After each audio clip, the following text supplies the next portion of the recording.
Hello again everyone and welcome back to the Underground. This is the Until Update for May 4th through the 10th of 2025. So let's get right to it. Starting off with the wave top level, it has been once again a pretty busy week, as pretty standard this time of year. However, a lot of loose ends have been tied up this week, and a few others have begun to unravel. As one might expect this time of year, summertime violence throughout the United States has started to pick up. It's hard to determine if this is any more elevated than usual for this time of year, but anyway, it's just something to keep an eye on, especially considering the more serious kinetic events that seem to be happening around the country. Overseas, there have been some major developments in the Middle East, but most of them come from a more rhetoric-centric standpoint and not something that we can really sink our teeth into. There really isn't anything set in stone. There's just been a lot of rumors and mumbling, of course, going back and forth between various nations in the Middle East, but mostly between the United States and Israel regarding the Gaza issue. So President Trump is scheduled to make a visit to the Middle East, so I'm certain that by Monday we'll have a lot more fidelity on what's actually going on, what the United States official stance is. But right now there's a lot of rhetoric going around. There's a lot of rumor, and I personally don't really believe a whole lot of what I'm hearing, but I guess we'll have to see.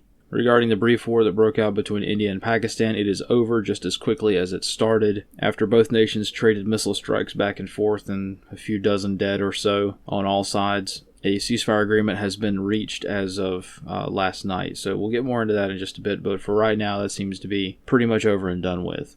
Regarding strategic movement this week, not a whole lot of change from last week, at least with regards to U.S. Navy aircraft carriers and carrier strike groups, but there has been some major strategic movement at Diego Garcia, which we'll get to at the end here. Moving to the Kinetic Activity Tracker for this week, again, pretty hot summer. It's already starting to get pretty violent in certain places around the country. Quite a few small arms attacks, quite a few bits of rioting and civil unrest around the country, but that's fairly standard at this point. And regarding all of the other layers I have turned on year to date, it's starting to be a little bit of a full map. So hopefully this will help organize things a little bit to kind of break things out into different layers. But again, I'll have a better update on the mapping project when I get through my next hurdle of how to organize the data. So with that out of the way, let's get into the regions themselves, and we'll start off with the Northeast region. Starting with New Jersey first, there was again another instance of systems outages at Newark Airport, specifically in the air traffic control tower at that airport. All of the screens in the entire tower went dark for about a minute and a half the other day. It's the same thing that happened last time, about a week ago or so. So this is becoming a rapidly serious thing. It's hard to determine exactly what's going on. There have been a lot of outreach being done by air traffic controllers in this particular sector, trying to urge the general public to pay attention to what's going on here so that we can more or less get to a solution. Suffice it to say, things are not all right at Newark Airport, and there have been quite a few leaks of information that have really encouraged people to just not fly out of Newark. A lot of these are hard to verify because they're from confidential sources or whistleblowers or things like that who would like to remain anonymous, but for the most part, there's not a whole lot of confidence being instilled in the air traffic control abilities at Newark Airport. I hope that we have some more fidelity on that next week. Really, all I've got is a bunch of unconfirmed rumor that I don't really have any ability to confirm. The only thing that seems relatively certain at this moment is that it's a very risky time to be flying in and out of Newark, so that's something to keep in mind. Moving over to Pennsylvania, there was a news story that was, of course, varied by the legacy media, which involved the detonation of an IED inside St. Teresa of Calcutta Catholic Church in Manahoy City. Once again, anytime there's an attack on a Christian center or a Christian church, most media groups, even a lot of independent media, will want to bury the story, so I did want to highlight it, especially considering the assailant was caught at the scene. And as we can tell by the physiognomy of this guy's mugshot, well, what this dude was all about. Local police say that he was a known troublemaker. That's the quote they gave to the local media about this guy, so apparently he's known for this kind of thing, so something to keep in mind. This will probably keep happening. I'm certain that a judge will probably let him out at some point if he isn't already out. But yeah, it was a fairly kinetic blast in the church. It destroyed a good chunk of the altar and blew out a few windows, so it was definitely something to keep in mind, especially considering this was a 24-hour church. They were actually open all the time for people who needed to pray in the middle of the night or something like that. You know, a lot of churches have these kind of facilities, which is normally a very wholesome thing to allow people to worship at whatever time of day they need to. But unfortunately, malign actors take advantage of this, and we either have thefts or, like this guy, just wanted to attack the place. So once again, something to be aware of. It's unfortunate that we do have to be aware of this, but this is kind of the thing that tends to happen nowadays. So Moving over to the Midwest, it has been a rather interesting week for the Midwest this week. There have been 2 revenge killings, or at least 1 killing and 1 attempted killing. And we'll start with the one in Cincinnati first. This was a little bit more high profile, and this resulted from a shooting instance that occurred last week. This case really arose from your fairly standard police shooting that seems to be quite justified based on the body cam footage, but this is, again, a tale as old as time. Cops were on the lookout for a stolen car. They've located the stolen vehicle. It was full of black males. They attempt to, of course, apprehend the individuals inside the car. They all scatter, and one of them attempts to shoot at the police officers while he was trying to escape. Police officers open fire on him, kill him, and that was pretty much the first police shooting. So this was the shooting of Ryan Hinton. Well, as you might imagine, this became a rather high-profile shooting, and they were preparing the body cam footage for release to show that this was a legitimate thing. So the Cincinnati Police Department decided to show the body cam footage to Mr. Rodney Hinton Jr. here, again, the father of the individual who was shot by police. I'm not entirely certain if this is a standard thing, showing the family first, or if they were just trying to kind of quell any kind of social unrest over this. Either way, that's what happened. They showed Rodney Hinton Jr. the footage, and he promptly left the police station and proceeded to murder the first police officer he could see. So he intentionally drove his vehicle into a traffic control officer, killing him at the scene. So that's where things kind of stand at the moment in Cincinnati. This will probably be a fairly high-profile instance, both the original shooting and this instance as well, mostly because they're trying to go for an insanity defense. The attorneys for Mr. Hinton here have essentially said he wasn't in his right mind, and that's their defense. So we'll see how that works out. I think we know how this is all going to go, but I guess we'll have to see. Over in Indiana, a very, very different type of revenge killing was attempted to be undertaken just outside of Indianapolis a few days ago in Hendricks County. So to understand this one, we have to go back a little bit further, a few months ago, in which the individual Sadani Pettis here was arrested after a high-speed chase. Once again, man tries to flee from police in a stolen car. Tale as old as time again, but in this case he decided to flee and engage in a high-speed chase with 2 infant children in the car with him. Of course, this guy ended up crashing the car, killed one of the infants, and wounded the other child who was a little bit older. So he was arrested at the scene. Fairly open and shut case with regards to that. However, a few days ago, he was due to be in court to face the official charges for this. And the great-grandfather of the child that was killed and the child that was wounded decided to try to kill him as he was being brought into the courthouse that morning. So, from what I can gather, the local media is stating that Pettis was not actually being transferred at that time, so this attempted vigilante killing, revenge killing situation wasn't really effective. But either way, Mark Valter here, the great-grandfather, he took out a pistol and tried to fire into the crowd of inmates being brought into the courthouse. Of course, police promptly shot and killed him at the scene as well. So again, rather tragic stories this week coming out of the Midwest, but unfortunately this appears to be fairly common these days. So that's pretty much what I have for the United States. Let's move over to the India-Pakistan conflict for a bit, because I know that's been kind of a tense situation for a lot of people to follow. But overnight, there were significant targeting efforts by both India and Pakistan. I have not been able to verify what Pakistan struck in India. From what I can tell, Pakistan mostly struck sites that are fairly remote in Kashmir, maybe some Indian outposts or something like that. I will try to drill down and figure out what they targeted a little bit more accurately, just for posterity's sake, so I can put it on the map. But what was a little bit easier to verify are the photographs from what was struck in Pakistan. So 3 major air bases were struck by India overnight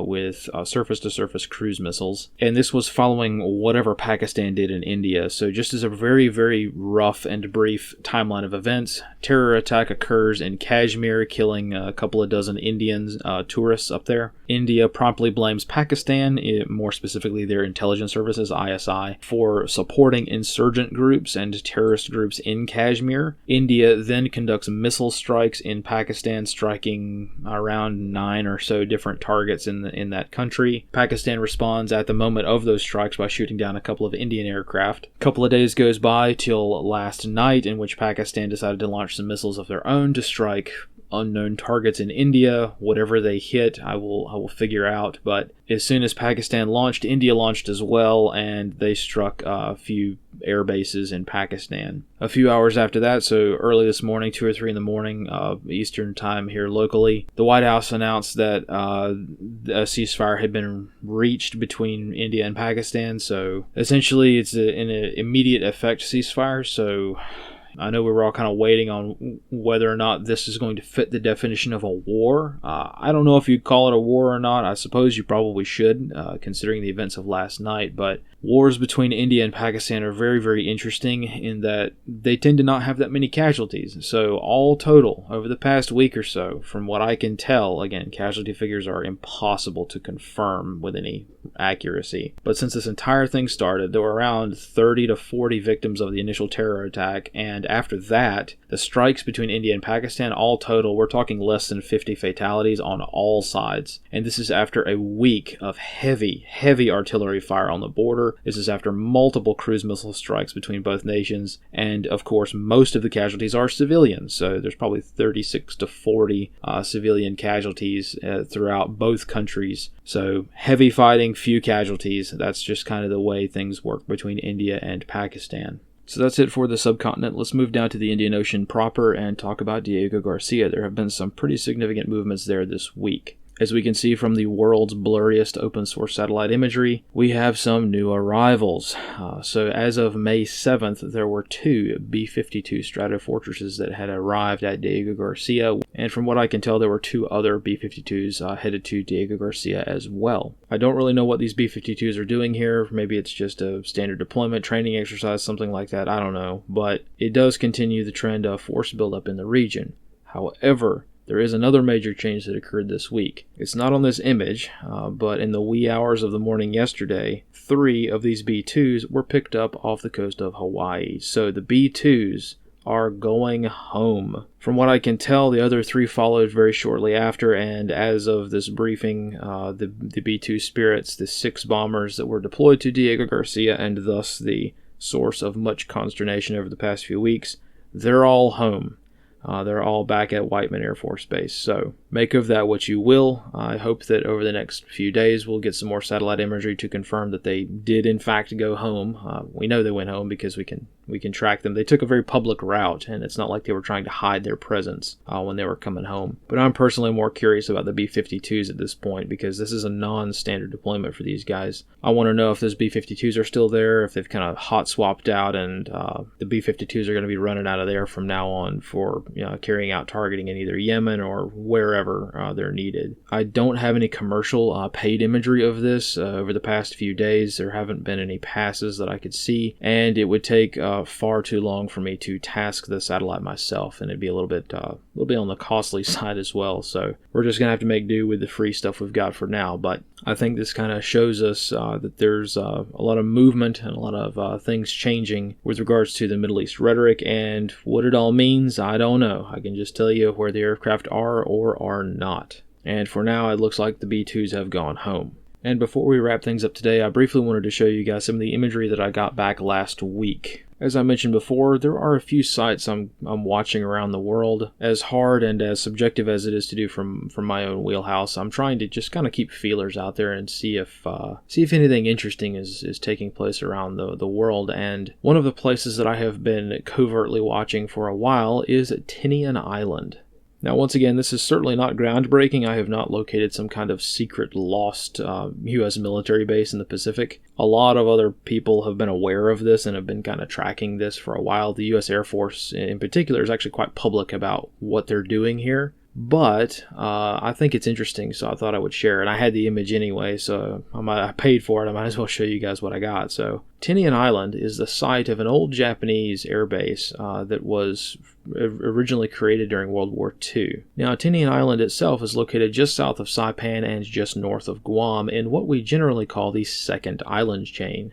The island chain theory really goes back to, I think, the 1970s, and really is to describe what might happen if China decides to expand their territorial aspirations into the Pacific. And these aspirations are best clearly benchmarked, I suppose, by what we call island chains. generally speaking, the Pacific Ocean is a very, very big body of water. And it turns out that even in our modern age, even with all of our strange and horrific tools of war, we still need some dry land to put our feet on, right? Generally speaking, the prevailing theory for a while now is that if China invades Taiwan, they're not going to stop at Taiwan, but they're going to have to push through the first island chain, Taiwan being one of the islands in this chain. Some of the southern islands of Japan, the Philippines, all of these are in the first island chain, and they will have to progress outward across the Pacific if they are to hold that first island chain. So this gets really complicated. It gets very hotly debated. People get very, very, very strong opinions about this sort of thing. But all of this is to say that the United States is certainly aware of China's aspirations and is taking efforts to counteract it somewhat. And one of those efforts is to bolster the American presence in the Pacific. We also refer to this as the Pacific pivot, the shift from a fighting wars in deserts, GWOT, global war on terrorism kind of era into a war in the Pacific kind of mentality. The U.S. Marine Corps is most heavily involved in this, but the Air Force is definitely getting involved as well, particularly AFSOC. Obviously, the Air Force is going to have a lot of planes to shuttle a lot of people around, so one of the things that they have been doing is building airfields. And if we take a look at the image that I have, this brand new shiny image, it shows all of the progress they have made at Tinian Island. Now, I'm not entirely certain if this actually has a name yet. I'm just going to call it Tinian Island Airfield until we have an official name for it. But right now it's not operational, but you can see they've made some pretty good progress. And just to show some of the work that's been done over the past few weeks and months, you can clearly see they're trying to build a camp here in the northern side of the base. We're just going to call that Northern Camp for now. They've also got similar efforts down in the south. You can see very clearly they've staged an awful lot of logistics down there. That's a pretty substantial deployment of logistics to this base. And we can also see there's been a lot of work on the runways and airfields and taxiways and all that stuff. So I thought this was a very cool image. It took me a long time to get it. The first few passes of the satellite were rejected. I had to retask, and it was just kind of a nightmare getting this image, but I was able to actually get it, and I think it's really informative with regards to what the United States' priorities are in the Pacific. And just for a comparison's sake, we can look at what Google Earth has and what Google Maps has for this specific location. You can see that it was essentially an abandoned airbase for many, many decades, and now it's getting pretty close to being functional. So I would be willing to bet over the next few weeks this airbase is probably going to be functional again. So how useful it will be, I don't know. Guam's not that far away, but again, the United States Air Force is going to need every stretch of dry land they can get to carry out a war if they so choose. To carry out a war in the Pacific. Whether or not that's the plan, I don't know. I can just show you the pictures. So I guess we'll have to see how this works out over the next few weeks, and I'll try to see if I can get another image to maybe compare in a few weeks' time. But it takes a while to task a satellite. It takes sometimes, generally speaking, if you don't want to pay too much, it generally takes about a month or so to task a satellite. So I'm still waiting on a few images to come back. And of course, cloud cover is a problem. So we've got to wait for weather. So a lot of images get rejected due to cloud cover. So this was the first good clear shot that I've had of this location so far. So I haven't seen anybody who has this image before, so you are definitely seeing it here first. So with that, I think we'll roll things up today and talk about the intercepted GhostNet reports. Again, another great week for the GhostNet. Quite a few people talking about local news in their area. Somebody sent a message out to the GhostNet tag. You can actually send radio messages out to whoever's following a certain tag. So even though I got this screenshot from my receive-only rig, I was using my web SDR to, monitor a radio through the internet, I was able to actually get the message in my inbox because someone sent their news as a message. So I thought that was pretty neat. It's a little bit hard to understand how this all works together, but again, I hope to have a lot more on the GhostNet in the future, especially now the weather's getting nice. People are more motivated to get outside and start testing and making sure they don't get complacent with regards to communications. As we all know, outages are not too far away sometimes. So keeping on top of your skills and doing the best you can is a very good thing to do. So that's all I have for today. Thank you all for watching. Thank you for all of your support. I really do appreciate it. It's certainly always good to see a week where things are calming down a little bit, but I definitely will be watching out for whatever escalations occur this coming week, and we'll see how it goes. So thank you all again, and I will see you next time. And as always, fight in the shade.